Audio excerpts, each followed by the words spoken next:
السلام علیکم، بسم اللہ الرحمن الرحیم۔ آج میرے ویڈیو کا عنوان ہے کہ فرعون ساری عمر اولاد پیدا کیوں نہیں کر سکا۔ حضرت محمد صلی اللہ علیہ وآلہ وسلم نے ایک دفعہ زمین پر 4 لکیریں کھینچی اور پاس بیٹھے صحابہ سے پوچھا، تم میں سے کوئی جانتا ہے کہ یہ کیا ہے؟ صحابہ نے عرض کی، اللہ اور اس کا رسول ہی بہتر جانتا ہے۔ تو رسول اللہ صلی اللہ علیہ وآلہ وسلم نے فرمایا، یہ جنتی عورتوں میں سے سب سے افضل 4 عورتیں ہیں۔ خدیجہ بنت خویلد، فاطمہ بنت محمد، فرعون کی بیوی آسیہ اور عیسیٰ کی والدہ مریم بنت عمران۔ حضرت آسیہ زوجہ فرعون کے بارے میں ہے۔ یہ ویڈیو حضرت آسیہ زوجہ فرعون کے بارے میں ہے۔ ایسی بابرکت خاتون کا ذکر میں اللہ پاک نے یوں بیان فرمایا، اور اللہ نے ان لوگوں کے لیے جو ایمان لیے ہیں، جو ایمان لائے ہیں، زوجہ فرعون کی مثال بیان فرمائی ہے۔ مصری شاہی خاندان کے بادشاہ ریان بن ولید، جو کہ حضرت یوسف کے دور میں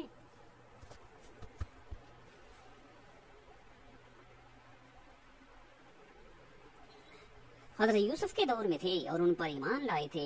ان کی پوتی بے حد حسین و جمیل تھی جن کا نام آسیہ تھا، اور نسب کچھ یوں بیان ہوا ہے، آسیہ بنت مزاحم بن عبید بن ریان بن ولید۔ جب ریمیسیس شاہ مصر بنا تو اس نے تخت سنبھالتے ہی لوگوں کو عیش و عشرت میں ڈال دیا۔ اس نے یہ فرمان جاری کیا کہ آج سے سارے اسرائیلی قبطیوں کے غلام ہیں۔ چنانچہ اسرائیلی غلاموں کی لسٹیں بنا کر ہر ایک کے گھر میں ان کو نوکر رکھ دیا گیا۔ فرعون مصر لڑکیوں کا بہت شوقین تھا۔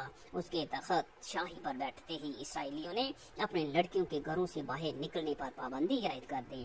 فرعون نے بھی حضرت آسیہ سلام کے حسن کے چرچے سن رکھے تھے۔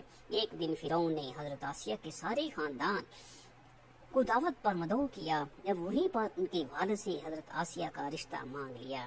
حضرت آسیہ کے والد نے انکار کیا تو اس نے دھمکی دی کہ تمہارے سمیت تمہارے سارے خاندان کو اس محفل سے باہر نہ جانے دیا جائے گا، سب یہیں پر قتل کر دیے جاؤ گے، اور تمہاری اولادیں بھی اسرائیلیوں کی طرح غلام بنا لی جائیں گی۔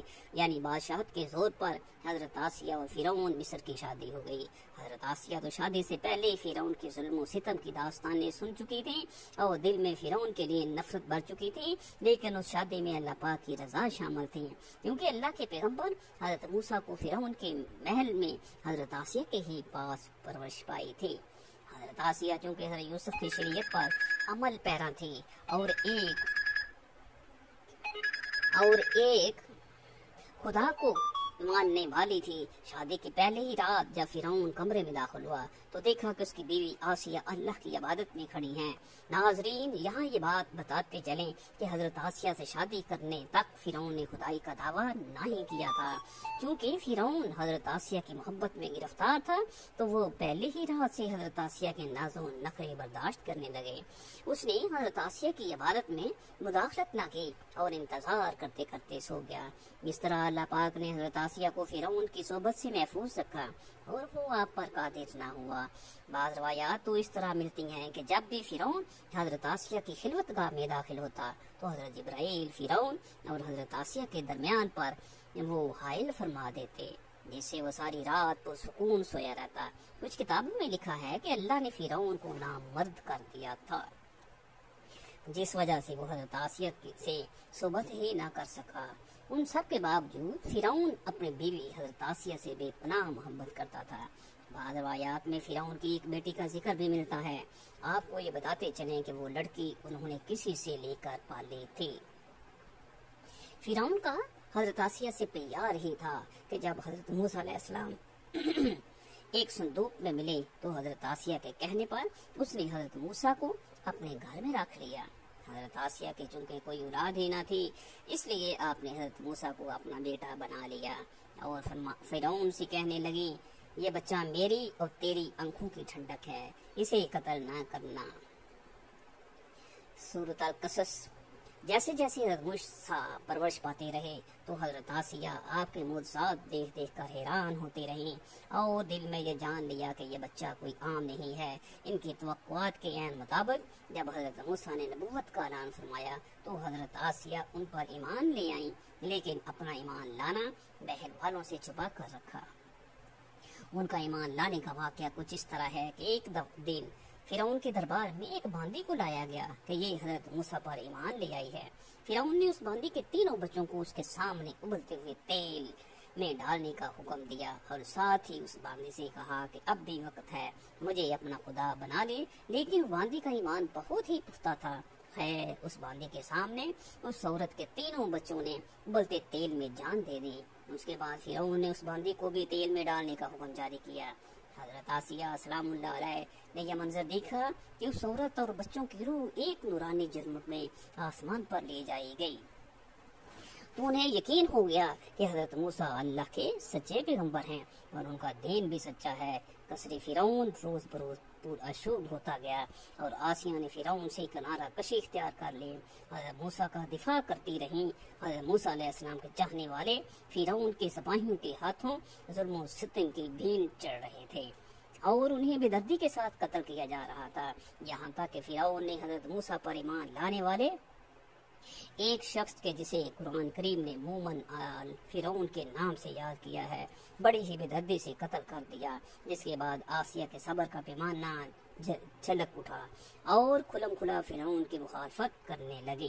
فرعون کو جب علم ہوا کہ اس کی بیوی بھی موسیٰ کے خدا پر ایمان لے آئی ہے تو فرعون میں غیظ و غضب کی آگ بھڑک اٹھی۔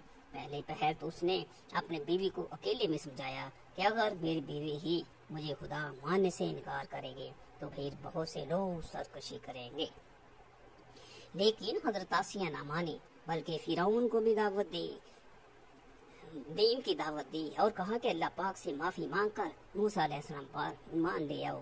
بہت سی راتیں اسی طرح جھگڑوں میں گزرتی گئی۔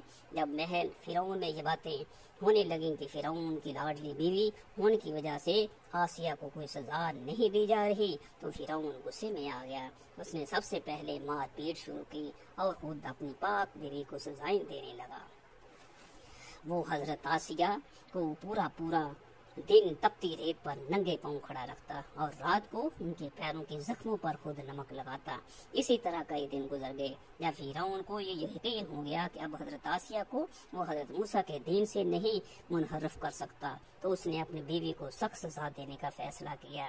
حضرت آسیہ کے چاروں ہاتھوں پیروں میں لوہے کے کیلیں ٹھونک کر چاروں کونوں میں اس طرح جکڑ دیا کہ وہ ہل بھی نہیں سکتی تھی اور بھاری پتھر آپ کے سینے پر رکھ کر ان کو ریت پر دھوپ میں لٹا دیا اور پانی بند کر دیا۔ پھر بھی حضرت آسیہ ایمان پر عظیم استقلال کیسا تھا، ان مسائل کے باوجود قائم و دائم رہیں اور فرعون کے کفر سے خدا کی پناہ چاہی، جسے اللہ تعالیٰ نے یوں بیان فرمایا، اور اللہ نے ان لوگوں کے لیے جو ایمان لائے ہیں زوجہ فرعون آسیہ بنت مزاحم کی مثال بیان فرمائی ہے۔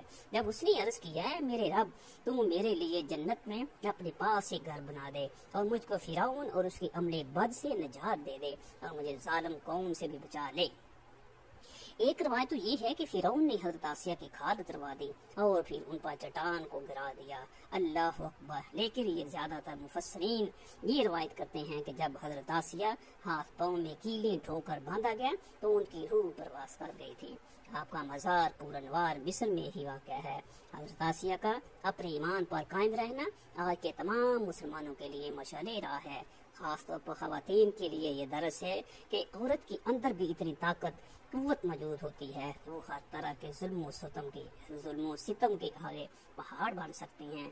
اللہ پاک سے دعا ہے وہ ہم سب کی بے حساب مغفرت فرمائے اور ہمیں نیک بندوں کی راہ پر چلنے کی توفیق عطا فرمائے۔ اللہ تعالیٰ مجھے اور آپ سب سننے والوں کو اللہ تعالیٰ کے حکم اور حضور پاک صلی اللہ علیہ وآلہ وسلم کی سنت کے مطابق چلنے کی توفیق عطا فرمائے۔ وما علینا الا البلاغ المبین۔